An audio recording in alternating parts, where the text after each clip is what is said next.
this month of Ramadan, which teaches us not to be extravagant. Number 5, things that are counterproductive: laziness and oversleeping.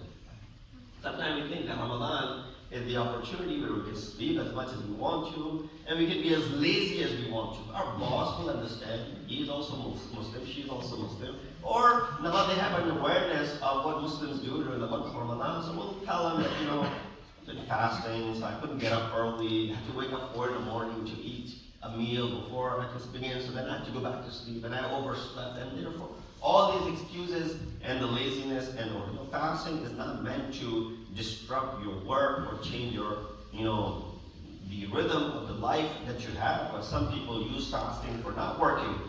They don't feel motivated to perform their daily routines. Some countries slow down, but Muslim countries slow down significantly during Ramadan, and that is not consistent with the tradition of our Prophet and Islam. Don't change your work schedule. Beware of sleep deprivation or oversleeping. Both are harmful to you. Amir Mu'mineen, Imam Muhammad Ali ibn Abi Talib.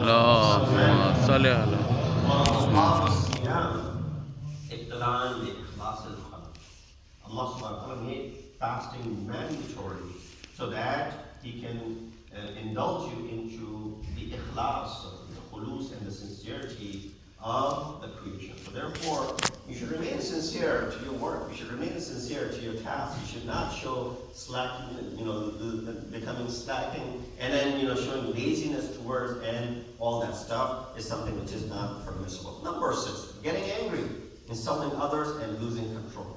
That is counterproductive to your fasting. Self-control is one of the main goals of fasting.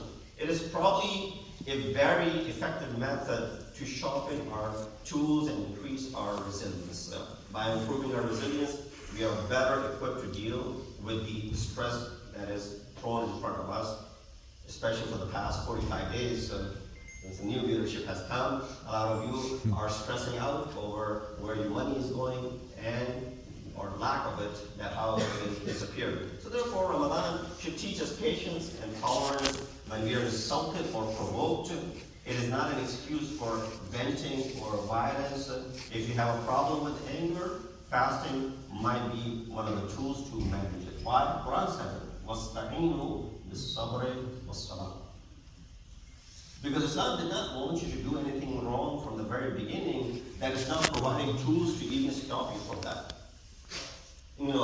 As opposed to the society that we live in, they're going to give you the problems, things that are inherently bad, and then they're going to provide you the solution to that. So for example, they want you to gamble as much as possible, but then if you have gambling problem, call 1-800-GAMBLE. They're going to, provide you all the beer and the alcohol and drinks, and they're going to show you on every commercial and promote that everywhere they can.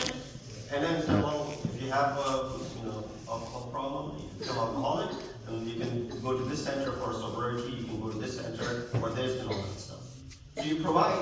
And then, similarly now, in the recent past, these drugs, now they call it recreational drugs, they're becoming easier and easier, making it to be permissible.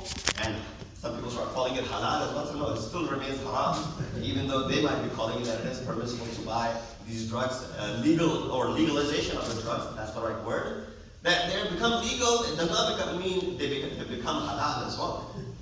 So they're going to want you to go ahead and buy these drugs, use these drugs, get hooked up on these drugs, and then provide the solution. Here you can go and you can get help regarding fixing yourself as far as this drug problem is concerned, alcohol is concerned, or gambling is concerned. No, Islam said don't give that individual indulgence into that act, which later on you're going to go ahead and provide. Number 7, forgetting the poor as something which is counterproductive, especially in this month of Ramadan. It's not an excuse to invite only the wealthy while ignoring the poor. One of the main purposes of fasting is to identify with those who don't have means to have 3 meals or even 1 meal daily. 1 billion people on earth suffer from hunger, and about 15 million people in the US suffer from the food insecurity. When you plan iftar, when you invite friends and family members, think about providing food for poor and the needy by donating. So while you're inviting guests, continue doing that because there's thawab in it.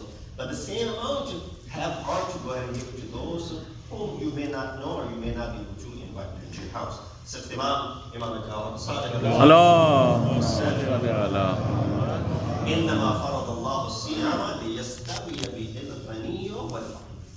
Allah made Siyam, one of the purposes of Siyam becoming obligatory upon you, so that yastawi bihil ghani wal faqir. That Ghani, the rich, and the Faqir and the poor are on the same istawa, are on the same scale, are on the same level. And lastly, reading Quran without understanding is counterproductive, especially in the month of Ramadan. Ramadan is called the month of Quran. The divine book was revealed to our Prophet for over 23 years, but it was revealed all in its entirety in the night. And other Muslims dedicate time every day reading the Quran. They're instructed to reflect on and ponder about it. And that is the reason 8th Imam Ali ibn Musa اللهم صل على من قرأ في شهر رمضان آية من كتاب الله كان كمن ختم القرآن في غيره من الشهور. That's how easy it is to finish the Quran. According to Imam, he said, whoever recites one ayat from the book of Allah subhanahu wa ta'ala, it is as if they have finished the entire Quran in other 11 months of the year.